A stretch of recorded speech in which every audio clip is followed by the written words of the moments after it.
Izsiljevanje prednosti, nestrpnost voznikov, številno hupanje in pešci, ki so le s težavo prečkali cesto, takšna je bila situacija, ko na križišču ni bilo policistov, ki bi usmerjali promet. Ne moramo pomagati, tako je, ne? Grozljivo. Ja, gotovo se mi zdi sporno. Signalizacija v tem križišču je stara 30 in več let in samo vprašanje časa je bilo, kdaj bo okvara tako velika, da je delavci Nigrada ne bodo več zmogli popraviti.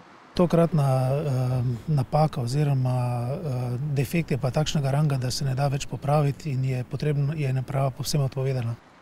Zato bo potrebna nova elektrifikacija in najhitreje bodo semaforji ponovno delovali v roku 14 dni. Do takrat pa naj bi red na tem križišču vzdrževali policisti.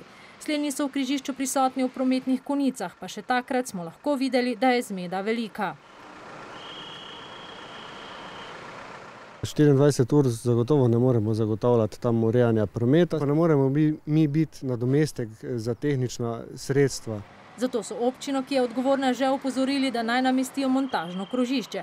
Iz občinskega prometnega urada pa nam odgovarjajo, da montažno krožišče ne bodo postavili, ker nimajo na razpolago montažnih elementov. Preureditev takega križišča pa bi trajala dalj časa, kot pa zamenjava naprave. A profesor Tolac iz Fakultete za gradbeništvo odgovarja. Izvedba montažnega krožišča je možna v 3 dneh, je pa vprašanje racionalnosti takšne postavitve. Vendar bi pa izvedba montažnega krožnega križišča bila racionalna samo v primeru, če bi obratovalo nekaj mesecev. V nasprotnem primeru se izvedba z finančnega stališča, izvedba krožnega križišča v montažni obliki ne izplača. In kar je najhuje, takšnih zastarelih križišč je v Mariboru več kot četrtina.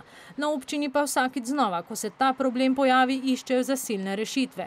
Pogosto pa začasne rešitve ostanejo ali bolje rečeno postanejo večletne, kot je to primer turbo krožišča na Titovi cesti in krožišča na Ljubljanski cesti v Mariboru.